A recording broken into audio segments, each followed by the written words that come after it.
सांसद जी अपने लोगों को भेज देते हैं और उस जमीन को सस्ते दामों में खरीद के महंगे दामों पर बेचने का काम सांसद जी कर रहे हैं। जो 150 एकड़ की प्लाटिंग है, उसको क्या उसमें सारे नियम और कानून के तहत वो हुआ है? क्या उसमें सांसद जी की कोई मिली भगत है? क्या उनके दबाव में तमाम नियम और कानून को दरकिनार करके वो प्लाटिंग की गई है? इसी तरीके से करनाल में रेलवे रोड पर जो प्लाटिंग हुई है 70,000 रुपये गज के हिसाब से जो बेचा जा रहा है, उसमें किसका मिली भगत है? सांसद जी या मेयर जी? दोनों इसका जवाब दे दे। के पास तो त्रिलोचन सिंह जी बड़ा मुद्दा है ना। 729 करोड़ रुपए करनाल की स्मार्ट सिटी में खर्च किए। विधानसभा में मुख्यमंत्री जी ने बयान दिया, वो स्मार्ट सिटी का मुद्दा लेकर जाएंगे। आप क्या लेकर जाएंगे? नहीं, कहाँ स्मार्ट सिटी। मैंने पीछे से शायद आपके नहीं में सारे प्रेस वाले थे, बस में लेकर सारा शहर घुमाया, दिखाओ तो इसी स्मार्ट सिटी। कहाँ पे स्मार्ट सिटी? सारा भ्रष्टाचार का 6.5 करोड़ की सड़क आपने दिखाई थी, नेत्रहीन के लिए बनी है, उस पर चल के दिखा रहे। नेत्रहीन तो छोड़ो, मुख्यमंत्री चल के दिखा रहे मैं राजनीति छोड़ दूंगा। गीता द्वार बनाया गया, जो सा द्वार बनाया गया, उस पर करोड़ करोड़ रुपए खर्च करे हैं। मैं 22 लाख में खर्च करता हूँ, 4-4 लाख में वो पिलर लगाए। स्मार्ट सिटी में आपका हाथी स्वागत लाइटें जगती है, 70,000 में मैं देता हूँ। करे बात, ये तो टोटल भ्रष्टाचार करता है। ये बताओ, ई दिशा केंद्र में 25 लाख की चोरी हुई, आज तक नहीं मिली। डीसी की जेब से पैसे निकाल के ले गए, वो आज तक नहीं मिले 25 लाख रुपया। वो एक ही बात होगी ना, डीसी एसपी का दफ्तर है, एसपी के खिलाफ मैं नहीं बोलता, आप बोल रहे थे, याद है ना। नमस्कार, मैं हूं आकर्षण उपल और इस समय आप ये सीधी तस्वीरें देख रहे हैं IBN 24 पर। लोकसभा के चुनाव सर पर है, बीजेपी और कांग्रेस आमने सामने है। सब लोग इंतजार कर रहे हैं कि पहले बीजेपी की ओर से करनाल लोकसभा के लिए टिकट घोषित होगी या फिर कांग्रेस पहले मोर्चा मार जाएगी, क्योंकि लगातार जो कांग्रेस है और जो बीजेपी है, इनकी स्क्रीनिंग कमेटी की जो बैठकें हैं, CEC की जो बैठकें हैं, लगातार दिल्ली में चल रही हैं। और इस बीच करनाल में, करनाल लोकसभा के जो प्रभारी हैं उमा शंकर पांडे, वो आज करनाल में पहुंचे हैं देखने के लिए कि आखिर क्या कुछ तैयारियां करनाल में चल रही हैं। लेकिन सबसे बड़ा सवाल ये है कि क्या 2019 के मुकाबले 2024 में कांग्रेस वापसी कर पाएगी करनाल में, या फिर एक बार फिर से बीजेपी ही मोर्चा मारने में कामयाब होगी? क्योंकि 2019 में संजय भाटिया करनाल से सेकंड हाईएस्ट मार्जिन से चुनाव जीते थे पूरे हिंदुस्तान के अंदर। लेकिन इस बार कांग्रेस, जो पिछली बार काफी कमजोर नजर आ रही थी, इस बार पूरी तैयारी के साथ जुटी हुई है। आप देख सकते हैं, घर घर कांग्रेस, हर घर कांग्रेस का अभियान लगातार कांग्रेस ने करनाल में चलाया हुआ है। और कुछ गारंटियां भी इस बार कांग्रेस पार्टी हरियाणा में दे रही है, जिसमें मुख्य रूप से 6,000 रुपए पेंशन, 500 रुपए में सिलेंडर, 100 गज के प्लाट, इस तरह के जो वादे हैं वो किए जा रहे हैं। उमा शंकर जी से एक बार बात कर लेते हैं। पांडे साहब, 2019 के मुकाबले कांग्रेस इस बार एक्टिव है, क्या कुछ तैयारियां हैं, क्या कुछ प्लान है? सब लोग इंतजार कर रहे हैं कि टिकट किसको मिलेगा। देखिए, टिकट की घोषणा अगले कुछ दिनों में हो जाएगी। उसकी जो प्रक्रिया है, स्क्रीनिंग हो चुकी है, CEC की बैठक आज है और जल्दी ही हरियाणा की जो 9 लोकसभा सीटें हैं उस पर कैंडिडेट का डिक्लेरेशन कर दिया जाएगा। कांग्रेस पार्टी के नेता, कांग्रेस पार्टी के कार्यकर्ता पिछले 1 महीने से हरियाणा के और उसके साथ ही करनाल के हर विधानसभा के हर गांव के घर घर जा रहे हैं और कांग्रेस पार्टी ने आगामी चुनाव के लिए हरियाणा की जनता के लिए जो 15 संकल्प लिए हैं उनसे उनको अवगत करा रहे हैं। जैसे हर गरीब को 100 गज का प्लाट, 3.5 लाख रुपए मकान बनाने के लिए, 300 यूनिट बिजली प्रतिमाह फ्री, MSP की गारंटी, OSP की गारंटी, युवाओं के लिए जो 2 लाख सरकारी खाली पद हैं हरियाणा में, जिसको खट्टर जी की सरकार भर नहीं पाई, सरकार आते ही उसको भरने का काम कांग्रेस पार्टी करेगी। ऐसे 15 संकल्प लेकर हम लोग गांव-गांव जा रहे हैं और जनता का जो रुझान है वो लगातार हम लोगों के प्रति बढ़ा है। उससे ये उम्मीद भी है, ये विश्वास और भरोसा है हरियाणा की जनता पर कि इंडिया गठबंधन यहाँ पर 10 की 10 सीट जीतेगी और जब विधानसभा के चुनाव होंगे तो प्रचंड बहुमत की सरकार कांग्रेस पार्टी की यहाँ पर बनेगी। पांडे साहब, अभी कुछ दिन पहले जो करनाल के सांसद है संजय भाटिया, जो सेकंड हाईएस्ट मार्जिन से चुनाव जीते थे, वो कह रहे थे कि गारंटियां कितनी भी दे लो उससे कोई फर्क नहीं पड़ता, क्योंकि कांग्रेस की वापसी होने वाली नहीं है। इस बयान को किस तरह से देखते हैं संजय भाटिया के? देखिए, पहली बात तो ये कि कांग्रेस पार्टी ने जो संकल्प लिए, पीछे भी कई विधानसभाओं के चुनाव हुए, हमने जनता से जो वादा किया उसको हमने पूरा किया। हमने हिमाचल में वादा किया था, सरकार बनते ही हम ओल्ड पेंशन स्कीम को लागू करेंगे और सरकार बनते ही सुखू जी की सरकार ने उसको लागू किया। इसी तरीके से छत्तीसगढ़ में, मध्य प्रदेश, राजस्थान में जब हमने समाई सरकार बनी, हमने अपने वादे पूरा किए अभी कर्नाटका और तेलंगाना में हमारी सरकार बनी, आदरणीय राहुल गांधी जी के नेतृत्व में, मल्लिकार्जुन खड़गे जी के नेतृत्व में जो संकल्प, जो वादे हमने किए थे, उसको दोनों सरकारें, सिद्धारमैया जी की और रेवंता रेड्डी जी की सरकार ने सबसे पहले उसको लागू करने का काम किया। ये कांग्रेस पार्टी के काम करने का तरीका है, ये हमारी विश्वसनीयता है। दूसरी तरफ भारतीय जनता पार्टी है जिसने झूठे वादे करके, जुमलों के माध्यम से जनता को ठगने का काम किया। मोदी जी ने तमाम गारंटियां पहले भी ली थी। उन्होंने देश की सुरक्षा की बात की थी, आज चाइना पर मौन है, पाकिस्तान पर वह खुद ही पहुंच जाते हैं बगैर आमंत्रण निमंत्रण बर्थडे मनाने। ये देश की सुरक्षा, और मोदी जी कहते हैं ना कोई घुसा है ना कोई घुसा हुआ है जी। चाइना को क्लीन चिट देने का काम प्रधानमंत्री जी करते हैं। पीएम केयर्स फंड के नाम पर कितना पैसा चाइना से आया, आज तक मोदी जी ने उस पर चर्चा नहीं की, उस पर अपनी जबान नहीं खोली। और अभी इलेक्टोरल बॉन्ड के मुद्दे पर जो तमाचा माननीय सुप्रीम कोर्ट ने भारतीय जनता पार्टी के गाल पर जड़ा है, मुझे लगता है उससे अब भारतीय जनता पार्टी की आंखें अभी भी खुल जानी चाहिए कि देश की जनता के सामने आप उसको कुछ समय के लिए गुमराह कर सकते हैं, लेकिन लंबे समय तक नहीं कर सकते। अब उनको बताना पड़ेगा कि किन किन लोगों से, किन किन समझौतों के माध्यम से आपने पैसे लेकर अपने 5 स्टार होटल की तरह के कार्यालय पूरे देश में आपने खोल लिया है। तो एक तरफ इन्होंने और भी वादे किए थे, मैं उन सारे वादों का जिक्र करूं, मुझे लगता है देश की जनता, करनाल की जनता उसको जानती है। लेकिन शॉर्टकट में मैं कहूँगा 2 करोड़ युवाओं को रोजगार देने की गारंटी मोदी जी ने ली थी, पूरी तरीके से फेल हो गई। महिला सुरक्षा की गारंटी मोदी जी ने ली थी, पूरी तरीके से फेल हो गई। महंगाई की मार का नारा देकर मोदी जी सत्ता में आए थे और महंगाई बेतहाशा 2 गुना, 2.5 गुना, 3 गुना, 4 गुना तक बढ़ गई। जो गैस सिलेंडर कांग्रेस पार्टी की सरकार 390 से 420 रुपए तक में देती थी, आज वही गैस सिलेंडर 1000 के पार हो गया। जो डीजल पेट्रोल कांग्रेस पार्टी 55 से 70 रुपए लीटर, 72 रुपए मैक्सिमम में दी, आज वही सस्ता क्रूड ऑयल होने के बावजूद 100 रुपए के पार पहुंच गया। इसी तरीके से खाने की तेल से लेके, दवाई से लेके, बच्चों के दूध और बटर तक में भारतीय जनता पार्टी ने महंगाई ला दी।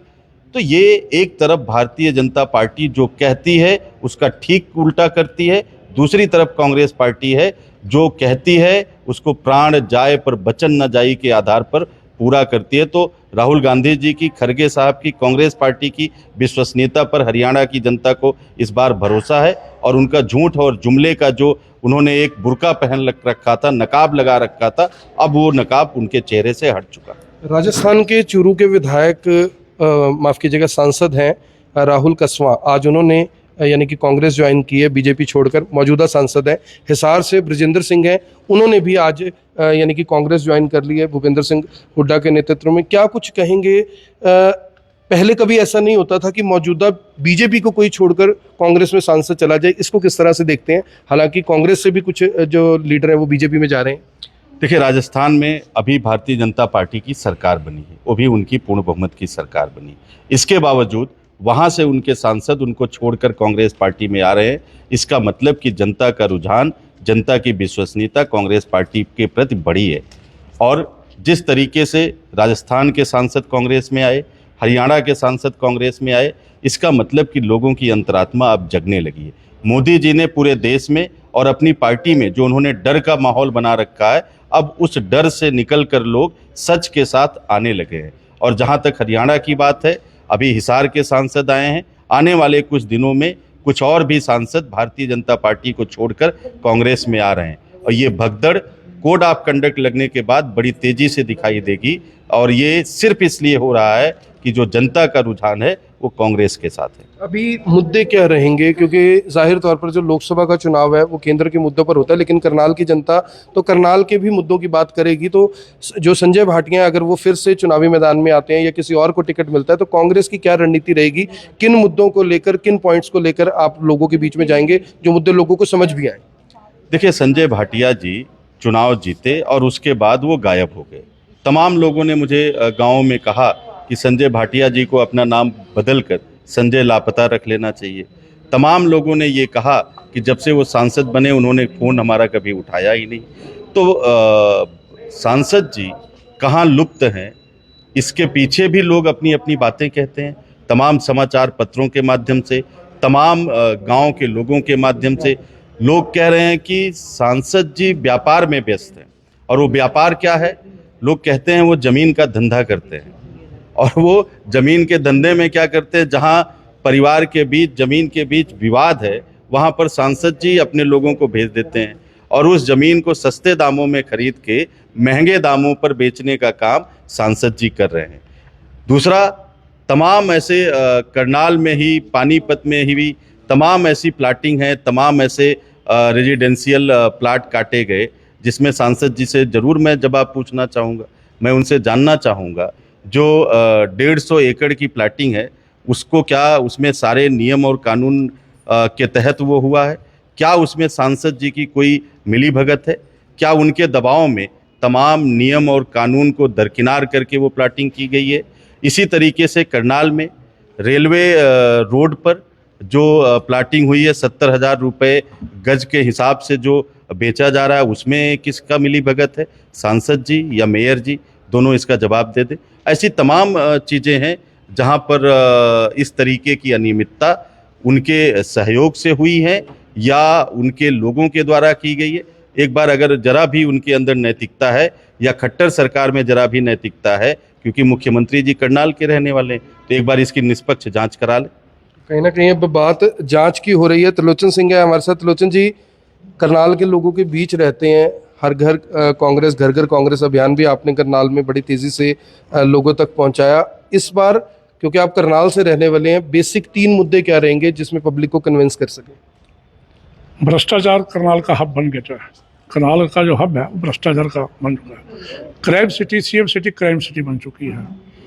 और ऐसा कौन सा वर्ग है, चाहे किसान है, चाहे सरपंच है, चाहे आंगनवाड़ी वाली हमारी बहनें हैं, चाहे डॉक्टर हैं, चाहे नेत्रहीन है, चाहे अंगहीन है, चाहे आरएमपी डॉक्टर हैं, चाहे पत्रकार हैं, जो करनाल की धरती पे नहीं पिटे, जिनको करनाल की धरती पे इतना जाला मारा गया। राजा करण की धरती थी जो जहाँ दान दिया करते थे, वहाँ लाठियों से पिटाई की गई। क्या वो लोग भूल जाएंगे? करनाल भ्रष्टाचार का हब बन चुका है। क्राइम सिटी का सीएम सिटी क्राइम सिटी बन चुका है। कभी हमारे सांसद ने आगे पूछा किसी से? कभी उसने हस्तक्षेप किया बैठ के? मैं समझाऊँ इसको प्रशासन को? आज जवाब दे कौन है करनाल के अंदर? मुख्यमंत्री यहाँ मेहमानों की तरह आते हैं, पर ये खुद आते ही नहीं। संजय भाटिया जी, इन्होंने बोला था हफ्ते में 2 दिन आऊँगा, हफ्ते में आते ही नहीं वो। और टोल प्लाजा उन्होंने का बोला था भी 2 टोल प्लाजा नहीं हो सकते 60 किलोमीटर के अंदर अंदर, क्या उन्होंने हटवा दिया? जबकि वादा किया था, उन्होंने वादा किया था हफ्ते में 2 दिन मिलूंगा, क्या वो मिलते लोगों को? उन्होंने वादा किया था 3-4 ट्रेन यहाँ करनाल में रुका करेंगी, जम्मू जाने वाली या श्रीनगर जाने वाली या बॉम्बे तक जाने वाली, क्या रुकी वो? कौन सी ऐसी चीज़ है जिसको अपनी पीठ थपथाएंगे? कौन सा ऐसा मुद्दा है जो वो पूरा करेंगे? जब उन्होंने सरपंचों की पिटाई करी चंडीगढ़ में, क्या एक बारी बोले? आज वो कहते हैं जी, जब उसके एक बात हुई तो अजय चौटाला के ऊपर इल्ज़ाम लगाया भी अपनी सरकार में देखो क्या होता था। अब इस राठी जी, उनके जो नफे सिंह राठी हो गए तो क्या हो गया? उनमें भी ये पार्टनर थे। इसका मतलब ये मुकाबला क्राइम में करना चाहते हैं, उससे बढ़िया क्यों नहीं चलते, उससे आगे क्यों नहीं चलते? ये कहते हैं भी एक दूसरे कंपटीशन करके चलो, अगर उन्होंने क्राइम किया हम भी क्राइम करेंगे, उन्होंने भ्रष्टाचार किया हम भी भ्रष्टाचार करेंगे। चौटाला फैमिली और ये दोनों पार्टनर है, पहले भी, आज भी पार्टनर है। इसलिए कोई भी ऐसा मुद्दा नहीं इनके पास जो लोगों के बीच में लेके जाएंगे स्वा भ्रष्टाचार के, स्वा मीठी गोलियों के। संजय भाटिया बारे तो ये कहा जाता है जिससे वो बात करते हैं तो शुगर हो जाती है, वो खाली मीठी बातें करते हैं। उनके पास तो त्रिलोचन सिंह जी बड़ा मुद्दा है ना, 729 करोड़ रुपए करनाल की स्मार्ट सिटी में खर्च किए। विधानसभा में मुख्यमंत्री जी ने बयान दिया, वो स्मार्ट सिटी का मुद्दा लेकर जाएंगे। आप क्या लेकर जाएंगे? नहीं, कहाँ स्मार्ट सिटी? मैंने पीछे से शायद आपके नहीं, सारे प्रेस वाले थे, बस में लेकर सारा शहर घुमाया, दिखाओ तो स्मार्ट सिटी कहाँ पे? स्मार्ट सिटी सारा भ्रष्टाचार का 6.5 करोड़ की सड़क आपने दिखाई थी, नेत्रहीन के लिए बनी है, उस पर चल के दिखा रहे। नेत्रहीन तो छोड़ो, मुख्यमंत्री चल के दिखा रहे मैं राजनीति छोड़ दूंगा, करनाल में बढ़ूंगा नहीं। भ्रष्टाचार करना हुआ है, सीवरेज व्यवस्था वहीं पड़ी है, लाइट सिस्टम है नहीं, तारे लटक रही है, कहाँ स्मार्ट सिटी बताओ? खाली है कि सड़क बढ़ाकर कल्पना चावला ली, इसे वहाँ नहीं होती। जहाँ भी मेडिकल कॉलेज बनेगा उसके इर्द गिर्द की सड़कों का एक बड़ा सेट होता है, 20 फुट चौड़ी सड़क होनी चाहिए, एम्बुलेंस के लिए रास्ता होना चाहिए, उसके तहत बनी है। इन्होंने क्या बनाया? इन्होंने कुछ बनाया? सिर्फ जो गेट बनाए हैं जिन्होंने करोड़ों रुपये खर्च कर दिया, वही गेट मैं भी कहता हूँ, शोक भी कहते हैं, 22 लाख रुपये में हम बना देंगे, जो उन्होंने 1-1 करोड़ रुपये खर्च किया। टोटल भ्रष्टाचार करनाल में अंदर। गीता द्वार की बात कर, गीता द्वार का जितने भी द्वार बने हैं, चाहे वो गुरु नानक द्वार भी बनाया गया, गीता द्वार बनाया गया, जौन सा द्वार बनाया गया उस पर करोड़ करोड़ रुपए खर्च करे हैं। मैं 22 लाख में खर्च करता हूँ, 4-4 लाख में वो पिलर लगाए स्मार्ट सिटी में आपका हार्दिक स्वागत लाइटें जगती है, 70-70 हज़ार में मैं देता हूँ। करे बात, ये तो टोटल भ्रष्टाचार करना है। ये बताओ, ई दिशा केंद्र में 25 लाख की चोरी हुई, आज तक नहीं मिली। डीसी की जेब से पैसे निकाल के ले गए, वो आज तक नहीं मिले 25 लाख रुपया। वो एक ही बात होगी ना, डीसी एसपी का दफ्तर है, एसपी के खिलाफ मैं नहीं बोलता, आप बोल रहे थे याद है ना, इसलिए मैं नहीं बोलता एसपी के खिलाफ, अंदर कर देंगे। अभी 25 लाख में वही नहीं मिला तो और क्या करेंगे? इसलिए टोटल भ्रष्टाचार करना, टोटल क्राइम सिटी बन चुका है। तो फिलहाल आपने देखा कि आरोप प्रत्यारोप का जो सिलसिला है वो जारी है। कुछ ही दिनों में टिकटों की घोषणा हो जाएगी और देखना ये होगा कि कांग्रेस और बीजेपी में से इस बार बाजी कौन मारकर लेकर जाएगा। क्या कांग्रेस के बताए हुए मुद्दे लोगों को समझ आएंगे या बीजेपी का कराया हुआ विकास लोगों के गले से उतर जाएगा और वो फिर से एक बार बीजेपी के प्रतिनिधि को लोकसभा में भेजेंगे। मेरी आप सभी से अपील, जो भी लोग इस वीडियो को देख रहे हैं इसे साथ के साथ जरूर शेयर करें। आप देख रहे हैं IBN 24, मैं हूं आकर्षण उपल करनाल से, आप सभी के साथ लाइव। धन्यवाद। लोग कहते हैं वो जमीन का धंधा करते हैं और वो जमीन के धंधे में क्या करते हैं, जहां परिवार के बीच जमीन के बीच विवाद है वहां पर सांसद जी अपने